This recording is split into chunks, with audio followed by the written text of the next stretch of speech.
Niata karon din ni sa unsan nga purok? Puro 4. Purok 4 Nabok. Among kayo Davao de Oro. No nata diri kay Ma'am. Kinsa kay pangalan nimo Ma'am? Christina Bigaso. Ma'am Cristina Bigaso, no. Nata diri sa iyang unsan nga bulak gani? Banda. Banda lisod ning kuan kay dita kuan og mga bulak pero si Ma'am kabalo gid na unsa iyang mga bulak no.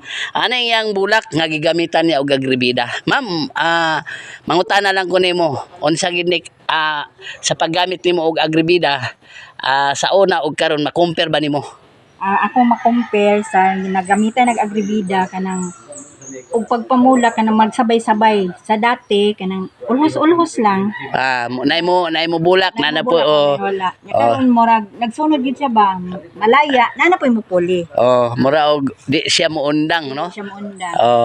So kini Ma'am partial pa kay murag gikuan naman nimo ning kuan pero ang gamitan gid nimo og agribida unsa gid ang imong gamitan og agribida?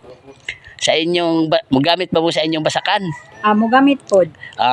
Kay kini manggod sila si Mama naka-seminar naka-apil ni sa akong lecture dito sa may unsa gani nang diha? Sa IA. Sa irrigation man ano? Irrigation.